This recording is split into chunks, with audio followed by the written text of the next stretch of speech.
Pernahkah kamu bertanya dari mana asal-usul suku Sunda? Siapa nenek moyang mereka? Dan bagaimana mereka menjadi salah satu suku dengan identitas budaya yang begitu kuat di Nusantara? Mari kita telusuri bersama kisah panjang yang tertanam dalam sejarah Tatar Sunda.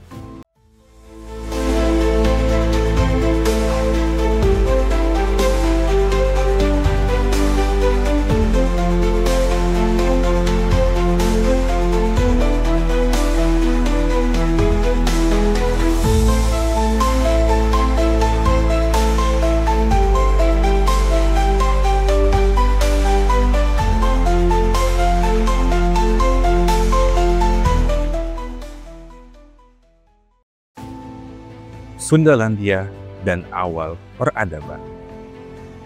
Jauh sebelum pulau-pulau ini terbentuk seperti sekarang, ada sebuah daratan luas yang disebut Sundalandia. Wilayah ini membentang dari Semenanjung Malaya hingga bagian barat Indonesia, termasuk wilayah yang kini dikenal sebagai Jawa Barat.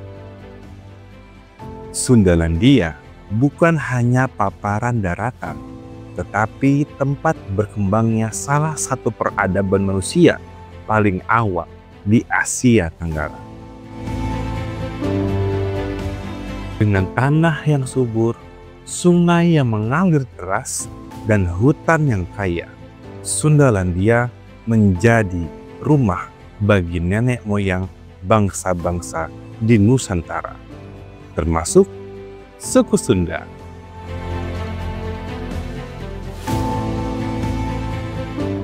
Migrasi bangsa Austronesia.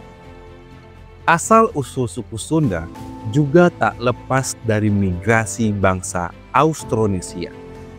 Diperkirakan mereka mulai perjalanannya dari wilayah Taiwan menggunakan perahu layar sederhana dan panduan bintang, menjelajahi samudera luas demi mencari tanah baru yang subur dan layak huni. Dari perjalanan panjang itulah, leluhur suku Sunda akhirnya tiba di daratan barat Pulau Jawa. Mereka membawa budaya, bangsa, dan teknologi yang kemudian menyatu dengan alam dan membentuk identitas khas Sunda.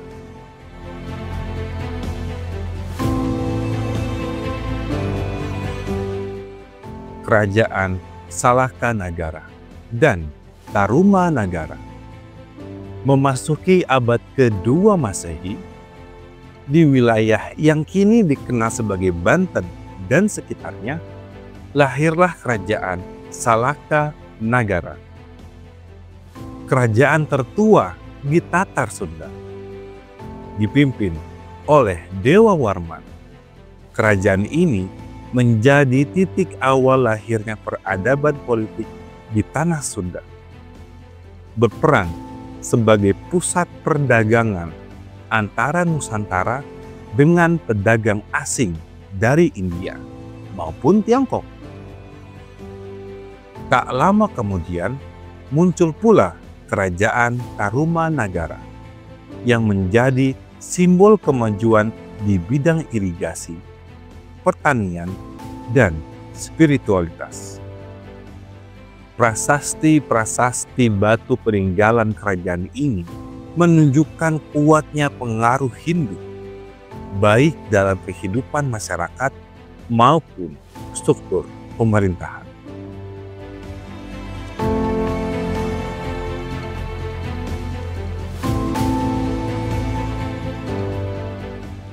Kejayaan Kerajaan Sunda dan Prabu Siliwangi. Kejayaan terbesar datang di masa Kerajaan Sunda Pajajaran. Di bawah kepemimpinan Sri Baduga Maharaja atau yang lebih dikenal sebagai Prabu Siliwangi. Beliau bukan hanya pemimpin politik, tapi juga penjaga nilai-nilai adat dan pelindung rakyat.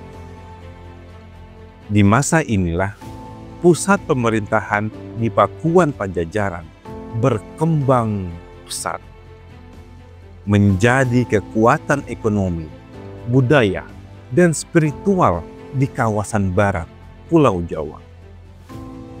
Prabu Siliwangi dikenang sebagai raja yang bijaksana, yang membangun harmoni antara manusia, alam, dan spiritualitas. Warisan ajarannya masih hidup hingga kini. Dalam pepatah Sunda, cerita rakyat dan nilai-nilai luhur yang dijunjung tinggi. Islamisasi dan perubahan nilai. Setelah kejatuhan Pajajaran, datanglah era baru yang membawa perubahan besar. Islamisasi Tatar Sunda. Melalui Kesultanan Banten dan Cirebon, ajaran Islam menyebar dengan pendekatan budaya yang lembut dan adaptif. Nilai-nilai Islam berpadu dengan tradisi lokal, membentuk wajah baru masyarakat Sunda tanpa menghapus akar lamanya.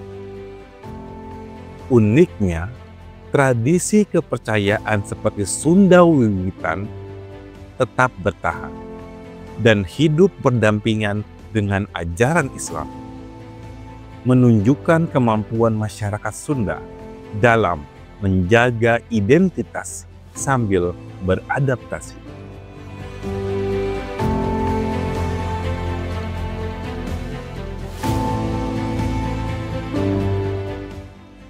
Kolonialisme dan perjuangan identitas. Zaman kolonial membawa tantangan berat. Sistem tanam paksa seperti Kultur Stelsel memaksa masyarakat menyerahkan kopi, teh, dan kina kepada pemerintah Belanda. Masyarakat Sunda mengalami penderitaan, namun tetap mempertahankan semangat dan nilai-nilai kebersamaan mereka. Mereka harus menjaga budaya di tengah kolonialisme.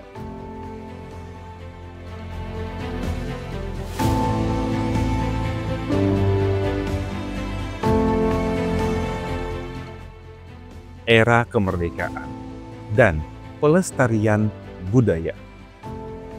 Setelah Indonesia merdeka, fokus masyarakat Sunda beralih pada pelestarian budaya. Bahasa Sunda diajarkan di sekolah-sekolah. Seni tradisi seperti angklung dan wayang golek diberi nafas baru, menggabungkan unsur modern tanpa kehilangan jati diri. Budaya Sunda terus berinovasi, menjadi simbol ketahanan dan kecintaan pada akar tradisi.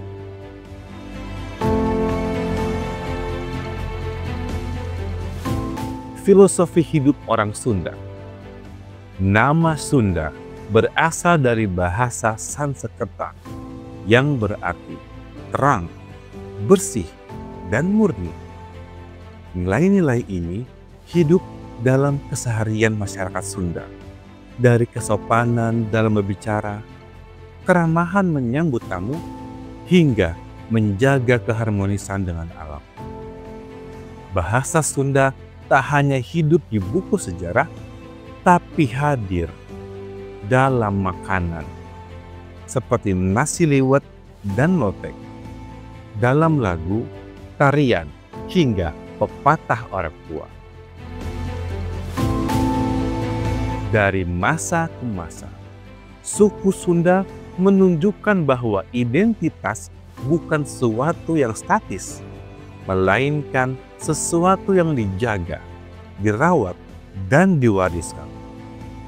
Dengan segala kontribusinya, Sunda bukan hanya bagian dari Indonesia, tapi salah satu pilar kebudayaan Nusantara yang memperkaya wajah bangsa di mata dunia.